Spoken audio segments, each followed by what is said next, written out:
Hi friends, the bed time story में आपका स्वागत है। आज सुनेंगे मुंशी प्रेमचंद की बाबा जी का भोग।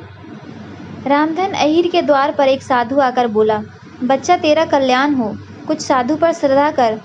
रामधन ने जाकर अपनी स्त्री से कहा, साधु द्वार पर आए हैं, उन्हें कुछ दे दीजिए। स्त्री बर्तन मांज रही थी और उस घोर चिंता में मग्न थी कि आज भोजन क्या बनेगा। घर में अनाज का एक दाना भी न था। चैत का महीना था, किंतु यहाँ दोपहर ही को अंधकार सा छा गया था। उपज की सारी खलिहान से उठ गई थी। आधी महाजन ने ले ली और आधी जमींदार के प्यादों ने वसूल की। भूसा बेचा तो बैल के व्यापारी से गल्ला छूटा, बस थोड़ी सी गांठ अपने हिस्से में आई। उसी को पीट पीट कर एक मन भर दाना निकाला था। किसी तरह चैत का महीना पार हुआ। अब आगे क्या होगा? क्या बैल खाएंगे और क्या घर के प्राणी खाएंगे, यह तो ईश्वर ही जाने। पर द्वार पर साधु आ गया है, उसे निराश कैसे लौटाएं? अपने दिल में क्या कहेगा? स्त्री ने कहा, क्या दे दूं, कुछ तो रहा नहीं। रामधन, जा देख तो सही, मटके में कुछ आटा वाटा मिल जाए तो लेती आना। स्त्री ने कहा, मटके झाड़ पोंछ कर कल ही चूल्हा जला था, क्या उसमें बरकत होगी? तब रामधन ने बोला, तो मुझसे यह ना कहा जाएगा कि बाबा घर में कुछ नहीं है, किसी के घर से मांग ला। स्त्री जिससे लिया उसे देने की नौबत नहीं आई, अब और किस मुंह से मांगू? रामधन देवताओं के लिए कुछ अंगोवा निकालता है और वहीं ला दे आऊं।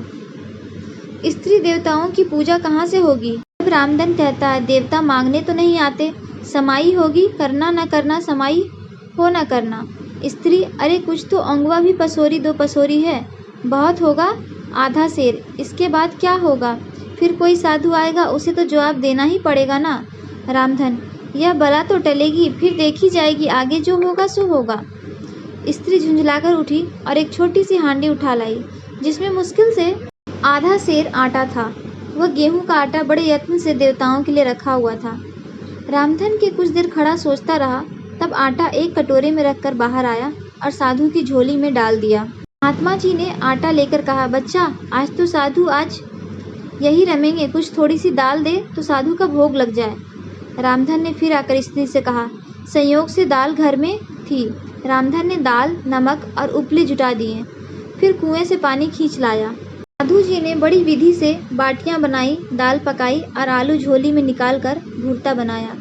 जब सब सामग्री तैयार हो गई तो रामधन से बोले, बच्चा भगवान के भोग के लिए कौड़ी भर घी चाहिए, रसोई पवित्र ना होगी तो भोग कैसे लगेगा? तब रामधन, बाबा जी घी तो घर पर नहीं होगा।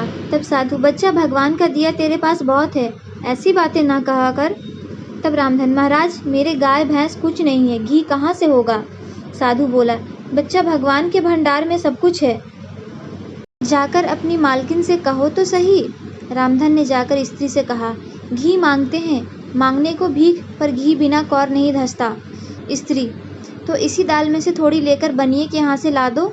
जब सब किया है तो इतने के लिए उन्हें क्यों नाराज करते हो? घी आ गया। साधु जी ने ठाकुर जी की पिंडी निकाली, घंटी बजाई और भोग लगाने बैठ गए। खूब तन कर खाया, फिर पेट पर हाथ फेरते हुए द्वार पर लेट गए। थाली, बाटली और कलछुली रामधन घर में मांजने के लिए उठा कर लेके चले गए। उस रात रामधन के घर चूल्हा नहीं जला, खाली दाल पकाकर ही पी ली। रामधन लौटा तो सोच रहा था, मुझसे तो यही अच्छे हैं। आपको ये स्टोरी कैसी लगी हमें कमेंट करके ज़रूर बताएं और इसी तरह की कहानी सुनने के लिए हमारे चैनल को सब्सक्राइब करें। मिलते हैं अगले स्टोरी में, तब तक के लिए धन्यवाद।